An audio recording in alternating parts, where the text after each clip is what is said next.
just wanted to connect it to why we're all here. I think everybody knows the long history of a group of people identified essentially a leadership crisis across the continent.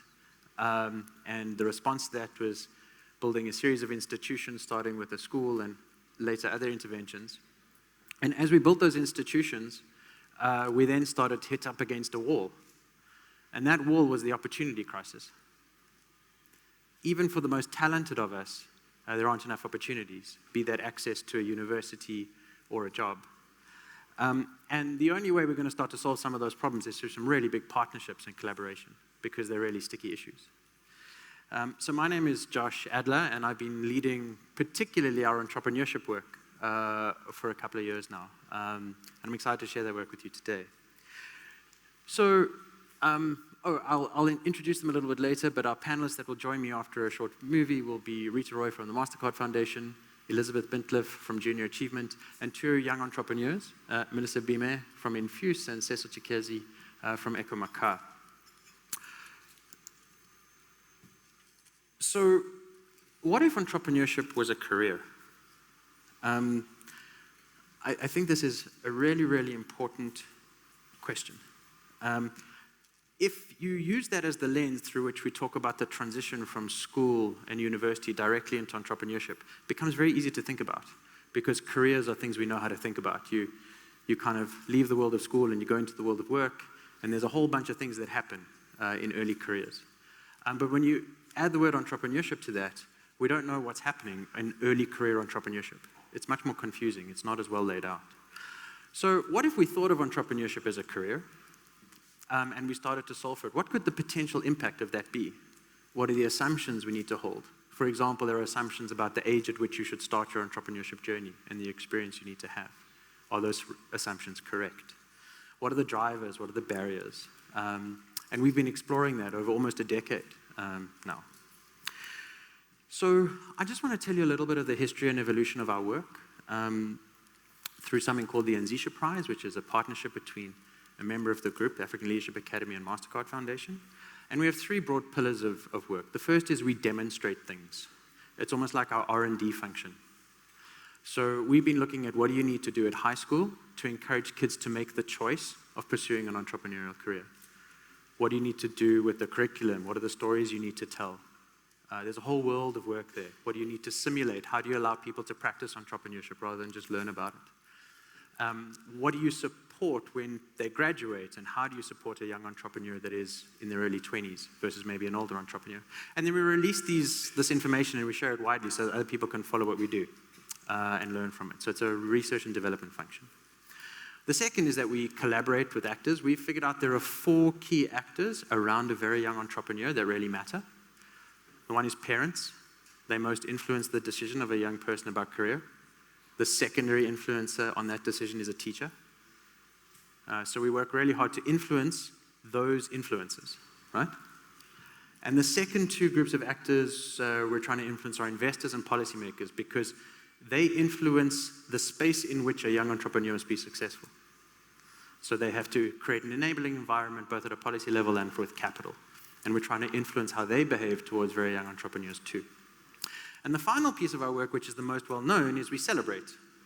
We run a prize as a way to incentivize young people to find their stories, because we need to find new role models. We need hundreds of stories of young African role models being successful in entrepreneurship so that kids dream of being like them. And we've been running the prize for almost a decade, and we have over 150 of these amazing stories in every context, shape, and form you can imagine across Africa, and we're very proud of these stories. So we're building a movement now. That's why this is about partnerships. We're building a movement and a theory of change, where ultimately we see our role as to encourage young Africans with leadership potential to pursue entrepreneurship in the first place and then be successful in that choice. And there's a lot of people that need to act together for that to happen. So I'd like you to think for yourself a little bit about who matters. So how many of you have the app that we've been using for the conference? Great. So if you could pull out your phone and load the app quickly. And there's something called the activity feed.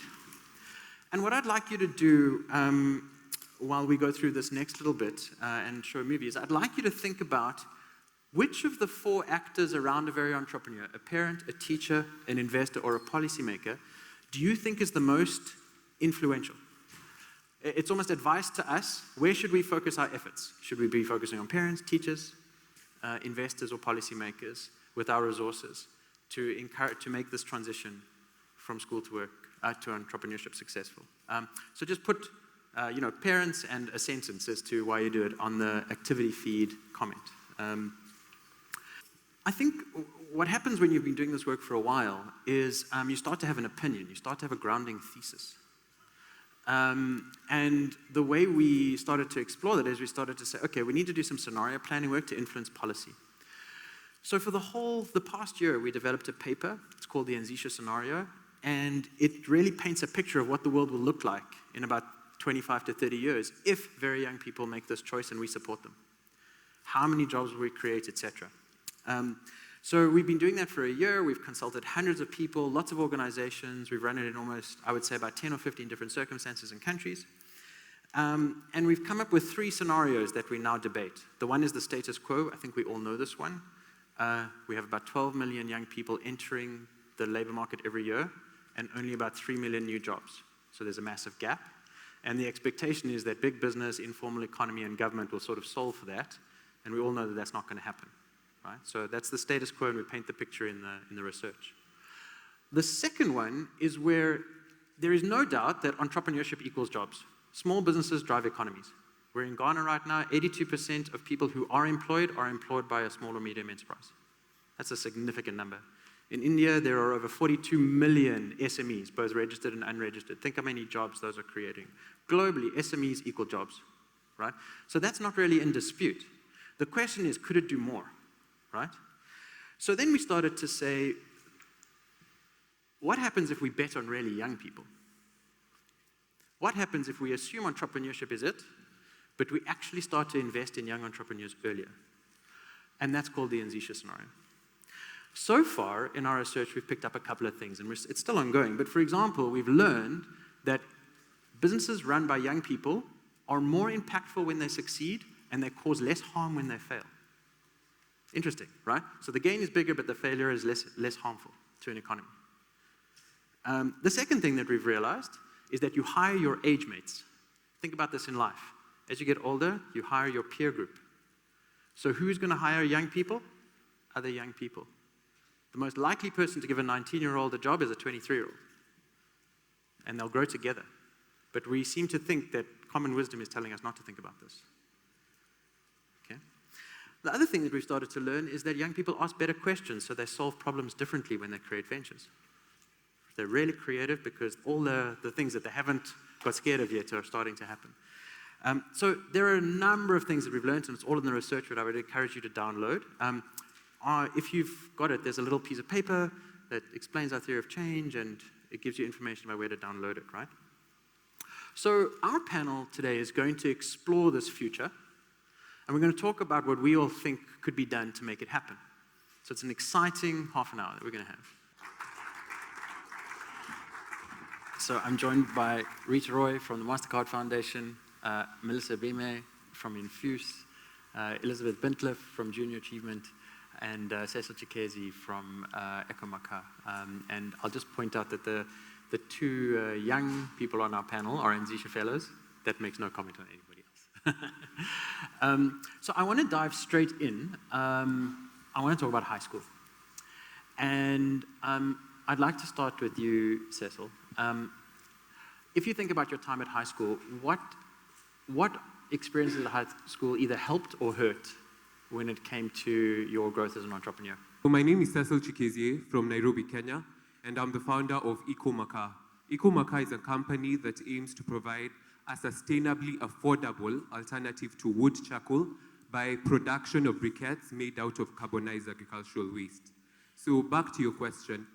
In high school, I was in Alliance High School in Nairobi, and the main thing that drove us towards entrepreneurship were like science congresses, whereby people would be able to create and go into competitions. But it would just about end there.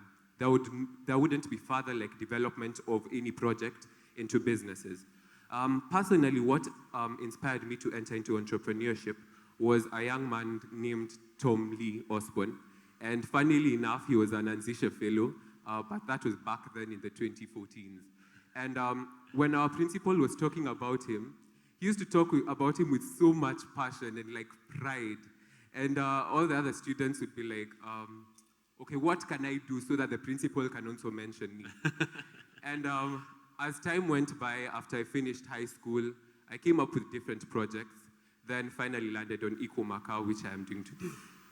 Thank you. And Melissa, maybe there was something that was negative or positive for you in high school? Hello, my name is Melissa Bime. I am the founder of Infuse.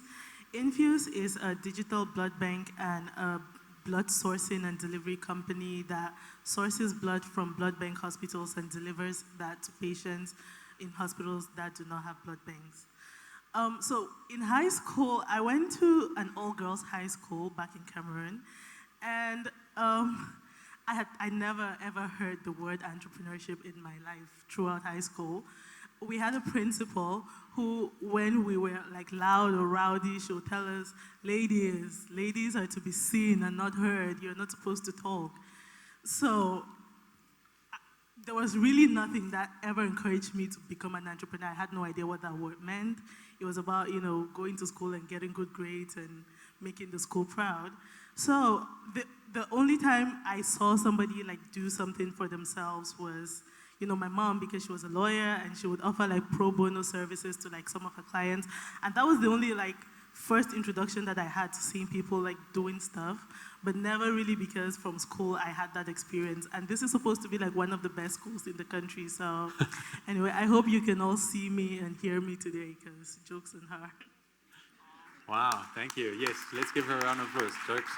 So, Elizabeth, I think, is teaching evolving? I think you see a lot of schools and different circumstances. Is teaching evolving to enable the scenario we've been talking about? So our work at Junior Achievement is about teaching entrepreneurship at a much younger age, much as you're trying to do. We start at middle and high school.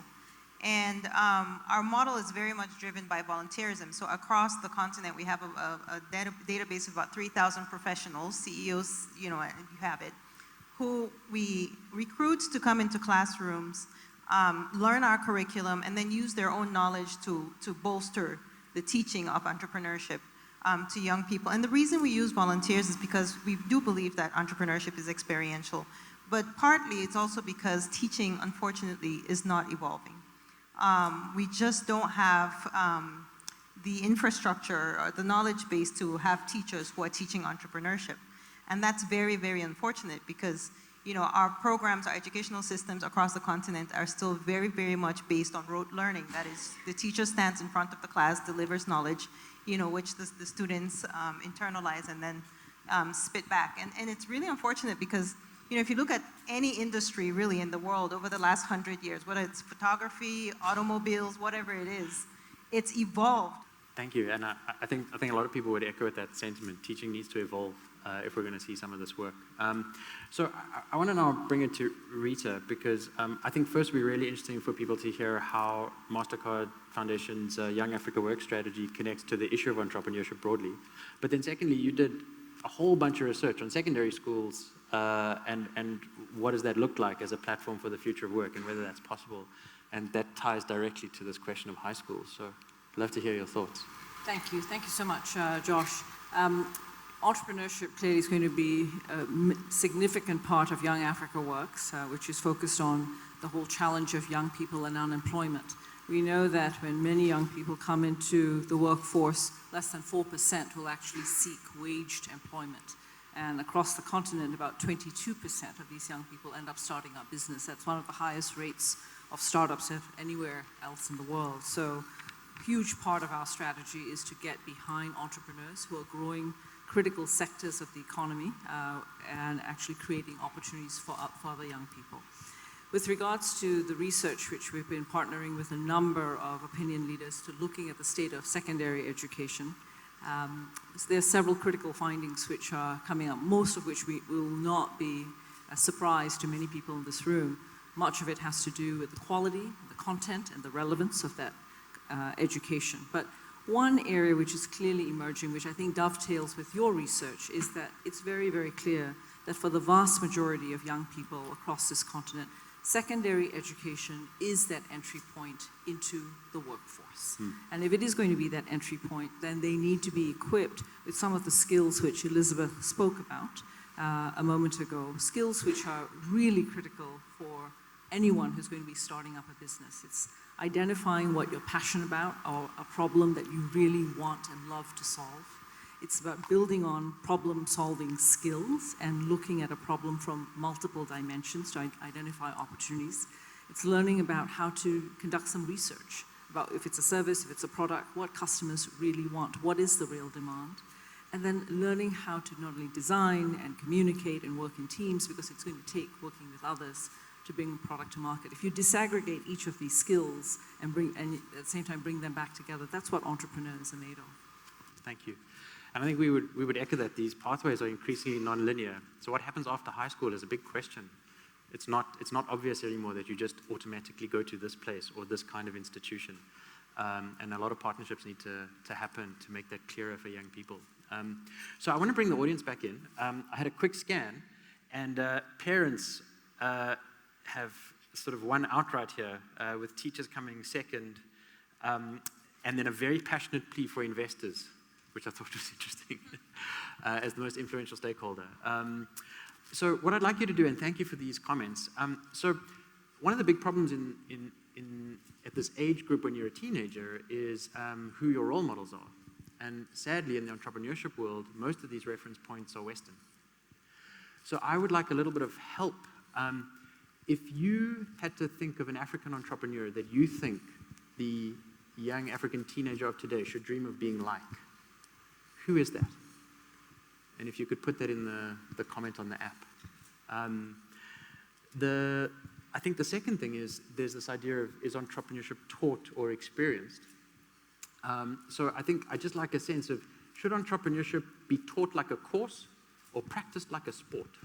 And you can just put course or sport. So I'd like some names of entrepreneurs that teenagers should dream of being like, African entrepreneurs, and course or sport, just to get a sense of the room. Thank you. So we have two people who recently finished thinking about tertiary or doing their tertiary study work, and someone who's studying right now. So let's start with you. What's it like being a student and running a business? Okay, it's a handful, definitely.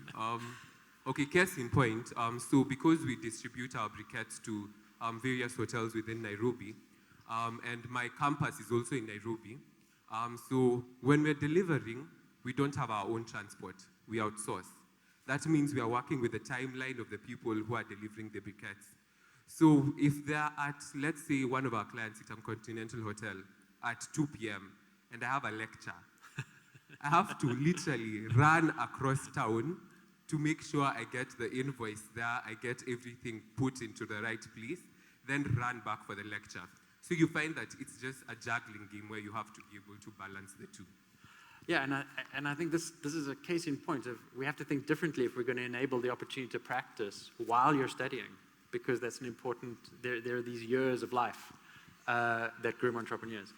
Melissa, university or your nursing school for you had a different impact completely. So why don't you share that? Yeah, so I went on to university and I studied to become a nurse. Did I want to become a nurse? No. But I became a nurse. I went to study nursing because my mom said, you know what, if you become a nurse, you'll go to America and you'll make good money.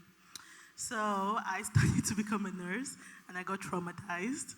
And I decided, you know, this is a nightmare and I'm not going to pursue this as a career. And again, that was the first time I heard about entrepreneurship. And surprisingly, it was not even in school. It was because while I was in university, the first Cameroonian won the Anzisha Prize, Alentef.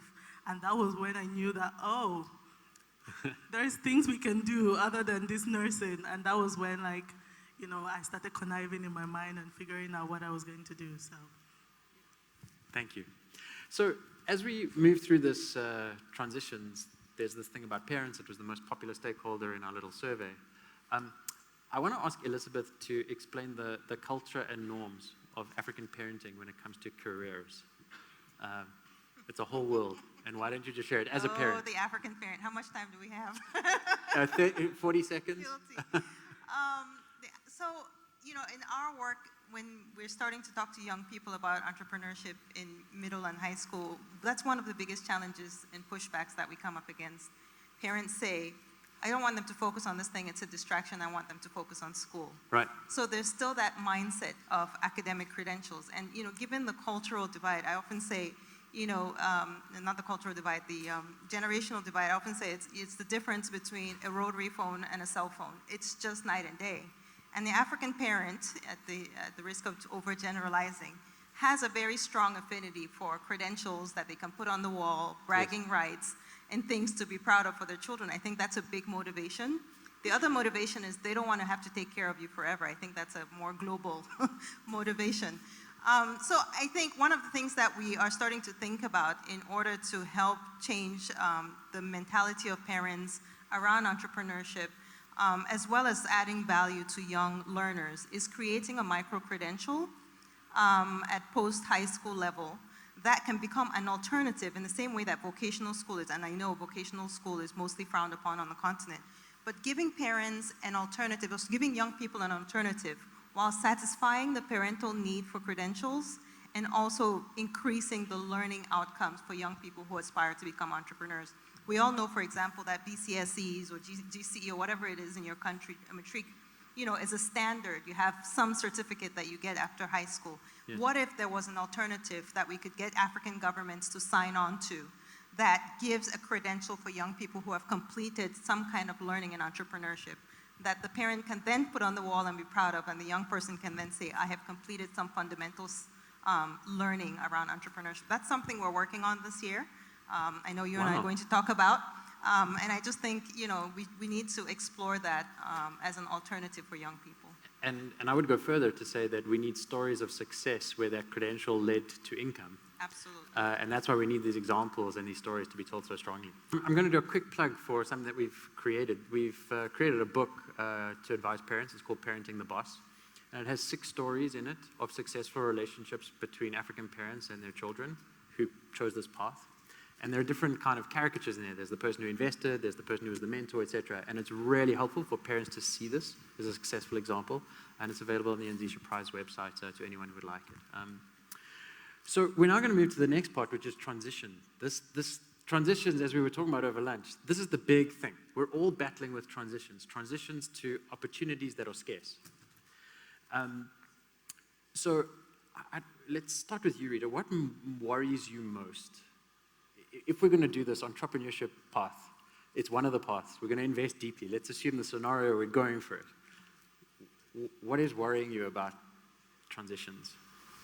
Well, it's a big leap into the unknown for many, many young people, and I can imagine that's what keeps parents up at night as well.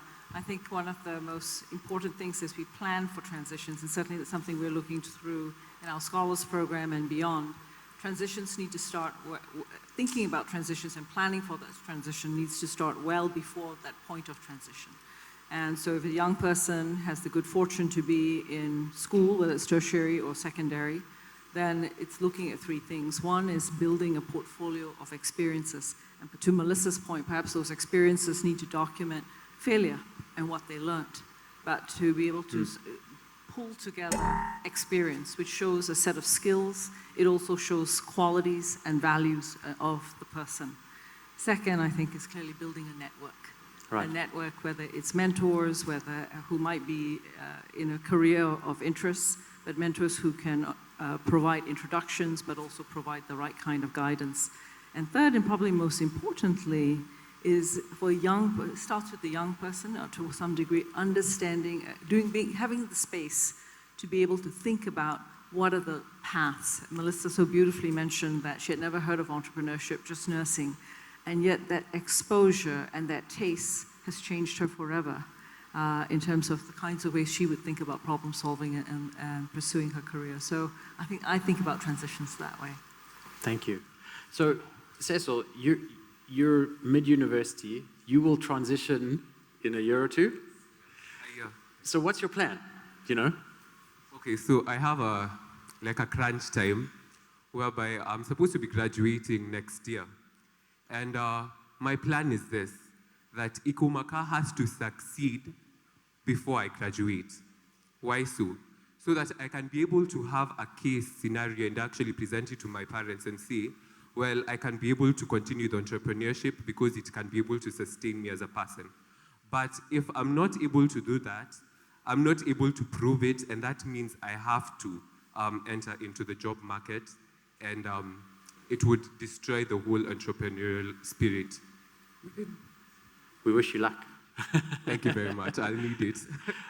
So Elizabeth, you focus much more on secondary education.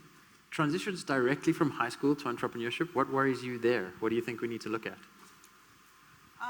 You know, you talked about them, Reeta, really well. I call them the 3 E's. I talk about education, exposure, and experience as being critical 3 E's. I think access to exposure, especially. Education, you know, a lot of governments, you know, education is pretty accessible now. We still have some gaps. But that exposure is very, very critical for young people. Being able to know what your options are. Yeah. And that's why I think one of the most powerful things that we can do as professionals is mentorship. You know, if you're going to a conference, bring a young person along. You know, go into the classroom, find time, volunteer, talk about, because young people need to know what options are available to them. If you cannot envision it, you cannot see it, you cannot make it possible. And that's such a key component of transitions that I think we need to invest more in. And let's talk about the monetary support for transitions for a second. So, for example, Melissa, you've just been through an investment readiness program, you know, what happens next? You've been better prepared through a set of experiences. What do you think support from this community could do to unlock that? Yeah, so we just went through a very grueling investment readiness program. And at this point, you know, it means what it is. We're ready for business. We're ready for investments. Access to finance, we were talking about it over lunch. It's a big deal.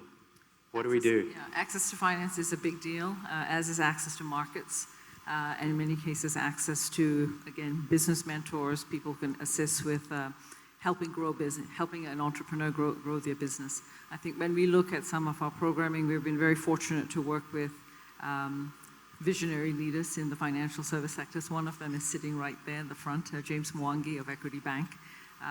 But it is clear that so much, there are many financial institutions which are reluctant or much more cautious and conservative about providing capital to young entrepreneurs. And so there's a role for organizations like ourselves to help de-risk, both on the side of the bank, but also to create opportunities for those entrepreneurs to access the capital that they need. And talking of enablers, let's translate that to the policy space. So we would say, you know, we need to create an enabling environment at one level, and then there's also this disorganization of markets. How do we respond to that at the level of policy to enable youth entrepreneurship? So I think we think of policy as an agent of scale, clearly.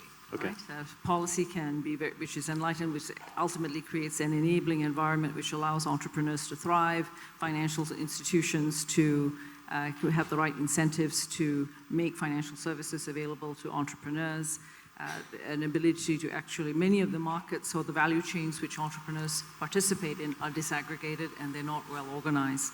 And there's an opportunity for policy to actually bring the right incentives to organize those markets. But in order to do that, I think policymakers are also looking to make the right choices, and they need evidence and they need data. And right. Some of the work that's created, or the evidence that's created through programs like Young Africa Works, like Junior Achievement, can be very useful to that account. Thank you so much. So I want to see what happened on this, there is, people seem to be saying both when it comes to taught as a course versus practice as a sport. And I think a lot of people would echo that. We need knowledge and practical skill.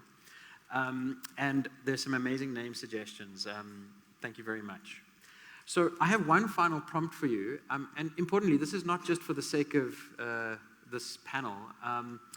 We're finalizing our report, which will be the white paper version of our Anzisha scenario, which we're going to take into policy spaces for the whole of 2020, having spent a year building it up. So this really helps us. So there were those 4 stakeholders: parents, educators, investors, and policymakers. I'd like you to think of one that you have an affinity to, or one that you really think needs to behave differently, and just write down one thing that you think they should start doing or stop doing, because this is about behavior change. Ultimately, everyone needs to act differently. So if you could just pull out your phone for one last ask, pick one of those actors, write down policymaker, and say start or stop something. And we'd really appreciate that, and we'll explore it from there. So we're going to wrap up, and I actually just want to ask, I'm not sure if the house lights can come up a little bit, but we have some young entrepreneurs here, and I'd actually just like to recognize those. So could all the Anzisha Fellows that are here stand?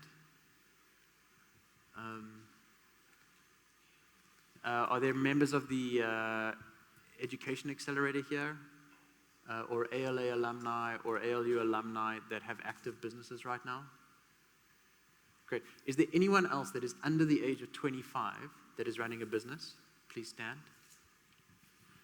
I would like both of you to stand. So I think we just want to acknowledge you, all of you. You are warriors against the thing we're all trying to solve. And we just respect the decisions you've made and the sacrifices you've made, and this community is behind you. And let's just give them another round of applause. Thank you.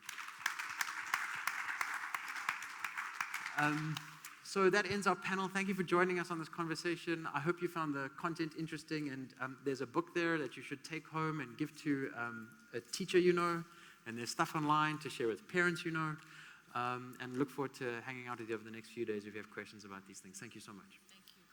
Thank you.